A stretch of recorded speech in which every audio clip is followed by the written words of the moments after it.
সব ছেলেদের সকালবেলা যাওয়ার প্রস্তুতি হচ্ছে।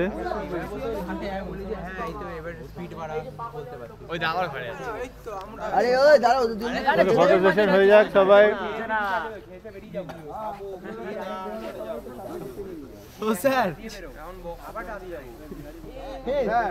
ব্যাপক সব গ্রুপ ফটো তোলা হচ্ছে সবার।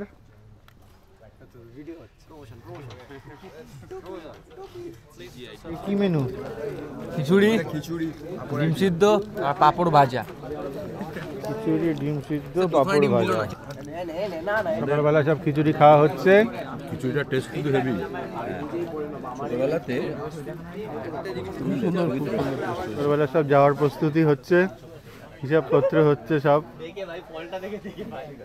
প্রশান্ত স্যার আজকে মুডটা মনে হচ্ছে ভালোই আছে। কালকে সকালবেলা গেছিল, ওখানে চা খেয়েছি। হ্যাঁ, ভদ্রলোক মানে কমপ্লিমেন্টারি একটা চা খাইয়েছি। একটু আগে আসলেও চা পেতে আমরাও করেছিলাম। ওখান থেকে আমরা প্রায় 1.5 কিলোমিটার হেঁটে এসেছি। হ্যাঁ, আমি রেল লাইন পেরিয়ে এসেছি মর্নিং ওয়াক করে। আজকে সকালবেলা আমরা বক্সা ফোর্টে যাব, তার জন্য প্রস্তুতি আমাদের সবার। সবাই যে যার গাড়িতে চলে যাচ্ছে। চলো দেখা হবে।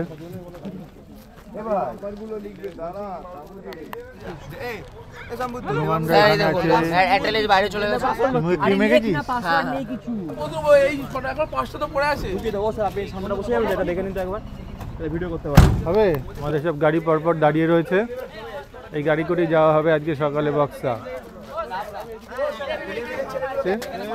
বন্ধু বন্ধু সব, কোন বন্ধু কোন সঙ্গে থাকবে এ নিয়ে গন্ডগোল। বক্সায় যাওয়ার জন্য আমরা গাড়িতে উঠলাম, গাড়ি ছেড়ে দিয়েছে আমাদের। এখানেই তো লাগবে মনে হয়, এখান থেকে টিকিটটা করতে হবে। যে যেভাবে আছো সেই সব একইভাবে এই গাড়িতে বসবে, তাহলে আর কাউকে বলতে হবে না। রাজ্যের গাড়ি শুধু কিনে নেবে। প্রচণ্ড স্যার, আমাদের তো এত ভোরে আসতে বলো যে আমার 4:30টার মধ্যে আলিপুরদুয়ারে এসে বসে আছে।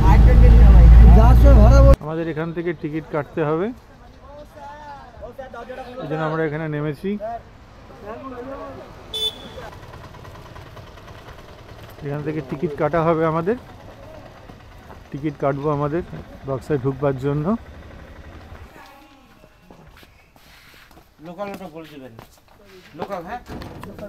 স্টুডেন্টের জন্য 75 টাকা করে টিকিট এখানে কনসেশন হয়ে, এমনিতে টিকিট 150 টাকা করে।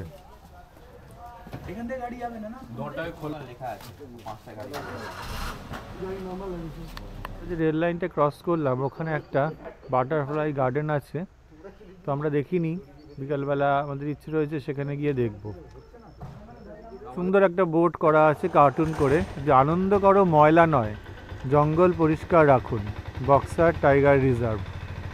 এখানে অবশ্যই অনেক বাঘ রয়েছে, পুরোটাই ঘন জঙ্গলে ভরা। ভীষণ একটা বন বাংলোও দেখতে পাচ্ছি আমরা। শকুন ব্রিডিং সেন্টার একমাত্র আমাদের রাজাভাতখাওয়াতে আছে, আর কোথাও নেই। আর এখানে একটা সুন্দর মিউজিয়াম করা আছে, সব ন্যাচারাল আছে, মানে যেমন কিছু বাঘের ছাল, সজারুর ছাল, তারপরে আপনার হাতির শাবক আছে, বাইসনের শাবক আছে, তারপরে হরিণের শাবক আছে। কোনখানে এটা, কোন দিকে? এই এটা এই এটা গেল না।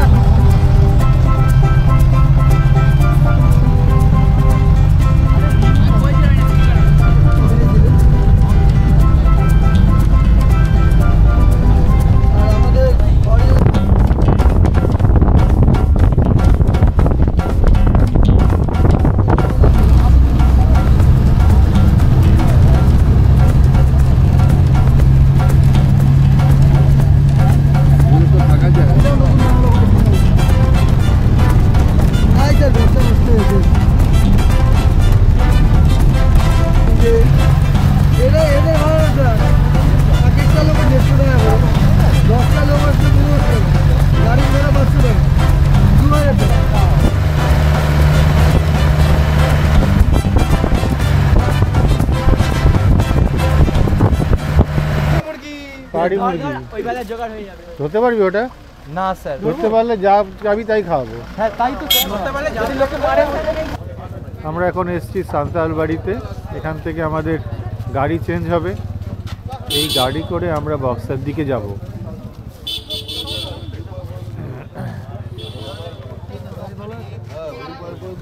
গাড়ি বলা আছে। সবার কাছে জল টল আছে? জল আছে তো? জল তাহলে কিন্তু নিতে হবে অনেকটা, কিন্তু ওঠার কিন্তু কষ্ট আছে কিন্তু। কিনতে হবে। হ্যাঁ জল নিয়ে নাও। আমরা একে রেখেছি 3 লিটার জলে। 1 লিটারের বোতল সবাই সঙ্গে রাখো।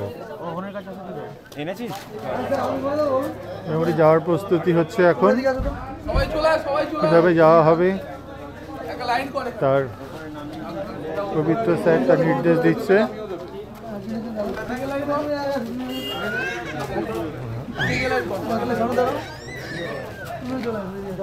লাইন করো, খিচুড়ি দাও, ঠিক আছে? হালকা দিয়ে দাও, সবাই যাবে না ভাই, লাইনে থাকো না। লাইনে থাকো। আমার তো ফোকাস লোকাস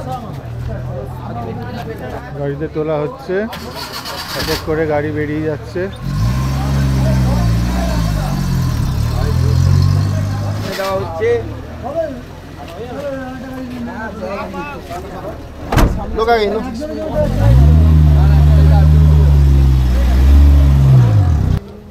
ওই সুমার সামনে তার রয়েছে। দাঁড়া শোনো, আমি বলছি তোমরা এই 3 জন পেছনে দিতে পারবে, 4 জন পেছনে দিতে পারবে, 4 জনই বলছো। এখানে গাড়ি ব্রিজ করার পর আমরা বাসের দিকে উঠছিল করে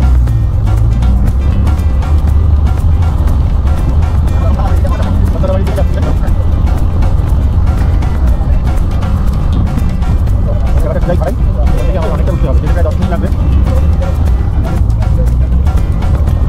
সুন্দর একদম জঙ্গলের মধ্যে দিয়ে আমরা দেখেছি।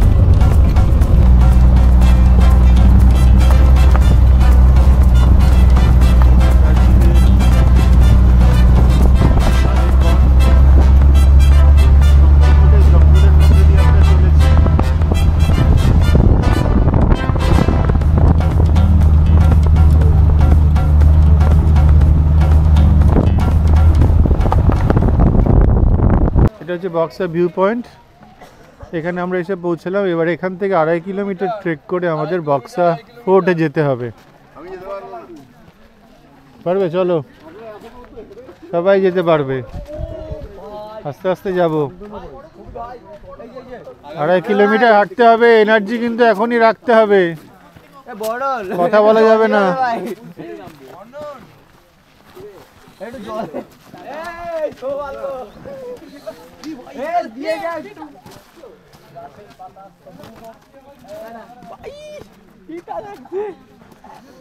এটা ভিউ পয়েন্ট। এখন পুরোটাই কুয়াশায় ঢাকা রয়েছে।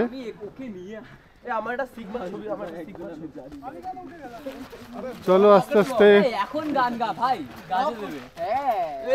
এখন গান গা। দম আর 5 মিনিট হাঁটলে দম বেরিয়ে যাবে এবার।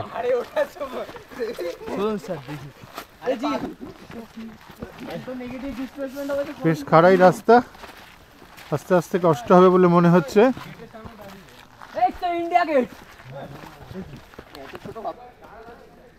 উত্তমদা হেঁটে আসছে আস্তে আস্তে। একটা গেট করা রয়েছে সুন্দর বাঁশের।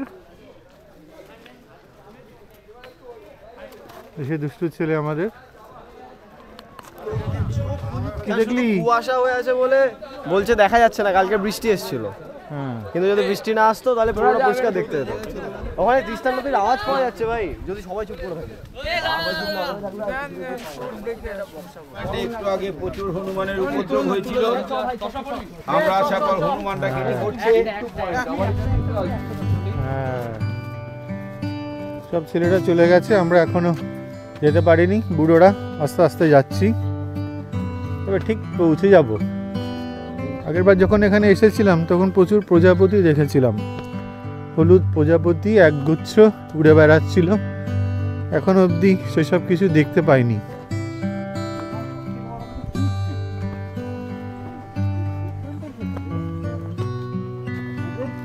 এই সেই চায়ের দোকান যেটা আমরা খুঁজে বেড়াচ্ছিলাম, যে এখনো সেই চায়ের দোকানটা আছে কিনা। প্রথমবার যখন এসেছিলাম তখন চা পিপাসায় আমাদের বুক ফেটে পড়ছিল। এই দোকান থেকে আমরা চা খেয়েছিলাম, একটা অসাধারণ চা ছিল। এই সেই কাঠের বেঞ্চ, বক্সায় একটা সুন্দর কটেজ, তার সামনে কত সুন্দর ফুল রয়েছে, গাছ লাগানো রয়েছে। ফুল গাছটা তো অসাধারণ দেখতে, থোকা থোকা ফুল হয়ে রয়েছে, সামনে গ্যাদাও হয়ে রয়েছে। এখানে এরকম একটা বাড়িতে থাকতে মন যেন কেমন করে। বক্সার দিকে আমরা ক্রমশ এগিয়ে যাচ্ছি, কষ্ট হচ্ছে বটে একটু, অনেকটা খাড়াই রাস্তা। ভালো লাগছে, ঠান্ডা ঠান্ডা একটু ওয়েদার আছে। আজকে রোদ উঠেছে সকালবেলা, ঝকঝকে একটু পরিবেশ। কালকে তো সারাদিন মেঘলাই ছিল, বেশ ভালো লাগছে।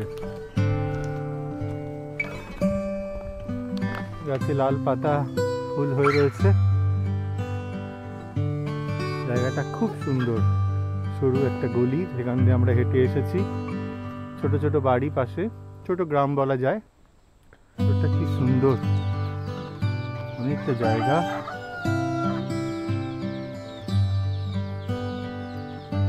অপূর্ব সুন্দর, লাল হয়ে রয়েছে পাতাগুলো।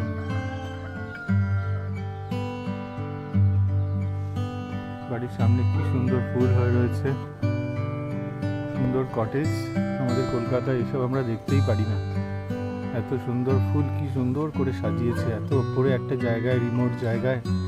মানুষের জীবন ধারণ কত কষ্টে, ফুল কি সুন্দর সাজিয়ে রেখেছে, খুব সুন্দর দেখতে।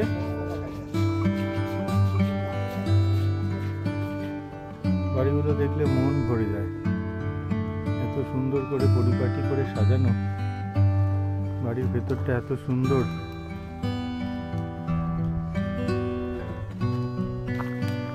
যেখানে আমরা যাচ্ছি সেখানে কিছুই পাওয়া যায় না, এইভাবে মাথায় করে ভুটানিরা জিনিসপত্র নিয়ে যায়। কি দুর্গম কলকাতা। এবারও আমরা এই দোকানটা এসেছিলাম ফুচকা খেতে, চা খেতে। দেবাংশুরা সেই ফুচকা দেখে আবার লোভ লেগে গেছে, ফুচকা খাবে। আমরা চা খাবো। তোরা কেউ চা খাবি?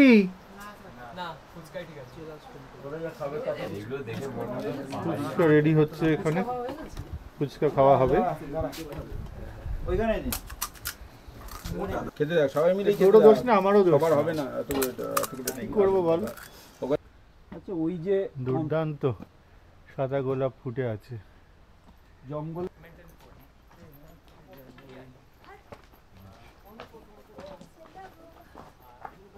পাহাড়ি ধূত্র ফুল, চোখে ধূত্র ফুল দেখছে, অপূর্ব কালার। চোখে ধূত্র দেখছে এরা। অবশেষে বক্সা ফোর্ট এসে গেছি আমরা, আবার সেই একই জায়গাতে এসেছি।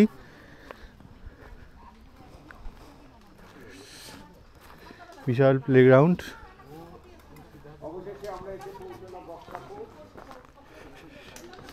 এখান দিয়ে নামবো। সেই মাঠ আমরা যখন আগেরবার এসেছিলাম পুজোর পর, মাঠের মধ্যে বেশ জল কাদা ছিল।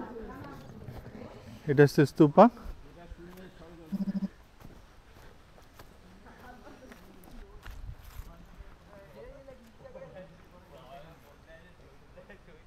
আমরা এসেছি, এই ঘরগুলো যে দেখা হচ্ছে এগুলো মনে হচ্ছে মিউজিয়ামের জন্য করা হয়েছে, ডিসপ্লে করবার জন্য।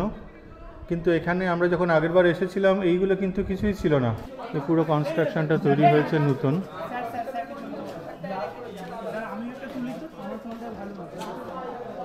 ছোটো ছোটো ঘর রয়েছে, হয়তো আগেকার দিনে এই বক্সে ফুটেজ বন্দিদের যেভাবে রাখা হতো তা ডিসপ্লে করবার জন্য বোধহয় এরকম একটা মিউজিয়াম এখানে করা হবে।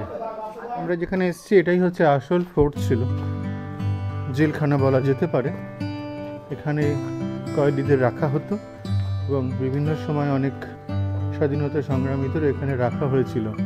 আমরা যখন আগেরবার এসেছিলাম এই ঘরগুলো সম্পূর্ণভাবেই পরিত্যক্ত ছিল এবং সাপখোপের বাসা ছিল। এবার এসে দেখছি এখানে রীতিমতো মার্বেল বসিয়ে দিয়েছে এবং একদম ঝাঁ চকচকে দরজা জানলা বসিয়েছে, ওপরে শেড দেওয়া হয়েছে। আমার মনে হয় অরিজিনাল যেটা ছিল সেটা থাকলেই ভালো হতো। আসল যে জেলখানাটা কেমন ছিল, কয়েদিরা কিভাবে থাকতো, কোথায় স্নান করতো, সেই বিষয়গুলো যদি এখানে ডিসপ্লে করা হতো সেটা বেশি ভালো ছিল। আমরা আমরা অরিজিনালটা ভুলে গিয়ে এখন আর্টিফিশিয়াল জিনিসপত্র দেখতে বেশি আগ্রহী, ফলে তার ফলস্বরূপ এরকমই হয়েছে যে আসল জিনিসগুলো সব বন্ধ করে দিয়ে এখন দরজা জানলা শেড লাগিয়ে দিয়ে একটা পরিত্যক্ত জিনিসকে নতুন করে একটা শেপ দেওয়ার চেষ্টা হয়েছে। এখানেও দেখা যাচ্ছে যে একই রকমভাবেই একটা নতুন কনস্ট্রাকশন হয়েছে, পাথর দিয়ে গ্রিল দিয়ে বসিয়ে, খুব সুন্দর দেখতে। কিন্তু ঠিক কী হবে এখানে জানা নেই, হয়তো কোনো রকম অফিসিয়াল কাজকর্ম হতে পারে বা কিছু হবে, সেটা ঠিক বলা যাচ্ছে না। তবে দেখে খুব একটা ভালো লাগলো না। এখানে প্রচুর গাছ আছে যেখানে প্রচুর হর্নবিল আসে। এখানে হর্নবিল ফেস্টিভ্যাল হয়, প্রচুর হর্নবিল পাখি এখানে দেখতে পাওয়া যায়। যদি আমাদের কপালে থাকে তো আমরা দেখতে পাবো, কিন্তু সে সম্ভাবনা খুবই কম। আগের বারও এসে আমরা অনেক চেষ্টা করেও বাইনোকুলারের সাহায্যে অনেক খোঁজাখুঁজি করবার পরও কিন্তু কোনো রকমভাবে হর্নবিল দেখতে পাইনি। এবার একটু নিচের দিকে যাব, দেখি ওই দিকটা কী আছে। এগুলো সবই এই ফোর্টের বা এই জেলখানার অংশ বিশেষ। সমস্তটাই ভেঙে গিয়েছে এত বছরের রক্ষণাবেক্ষণের অভাবে, পুরোটাই ভেঙে গেছে। ধ্বংসাবশেষ কিছু পড়ে রয়েছে, সেগুলোকে কিছুটা সুরক্ষিত রাখার হয়তো ব্যবস্থা হয়েছে। দেখা যাক কী পরিস্থিতি এখন। ছোট ছোট ঘর একদম ভেঙে গিয়েছে। তো এখানে দেখেই মনে হচ্ছে আগে এখানে কিছু ব্যবস্থা ছিল, যত সম্ভব এখানে কয়েদিদের রাখবারই ব্যবস্থা ছিল। কারণ ওই বড় বড় জানালার মতো ছোট ছোট দেখতে পাচ্ছি আমরা কিছু, তো সেইগুলো হয়তো কয়েদিদের বাইরের দৃশ্য দেখবার জন্য বা খাবার দেওয়ার জন্য ব্যবহার হতো। এখানে গেট ছিল, এখন পুরোটাই ভেঙে গেছে। তো সেরকমই একটা নতুন রূপ দেওয়ার জন্য, মানুষকে দেখানোর জন্য যে পুরনো জিনিসগুলো কীরকম ছিল, পুরনো অংশটা কীরকম ছিল, তার আদলে বোধহয় ওখানে একটা কনস্ট্রাকশন হয়েছে। চারিদিকটা পুরো পাহাড় ঘেরা এবং কুয়াশাচ্ছন্ন। বলা হয় এখানে কয়েদিদের যখন রাখা হতো, একবার রেখে গেলে তারা এখান থেকে ফিরতে পারতো না, কারণ চারদিকে বাঘ আর লেপার্ড ছিল এবং ভাল্লুক ছিল। আর যে রাস্তা দিয়ে আমরা এলাম, সে রাস্তাটা কোনো রকম অস্তিত্বই ছিল না, জঙ্গল দিয়ে সম্পূর্ণভাবে আসতে হতো। না, কিছুই ছিল না এখানে, এগুলো সব পরে পাথর বিছানো হয়েছে। পালানোর কোনো স্কোপ এখান থেকে কোনো মতেই ছিল না।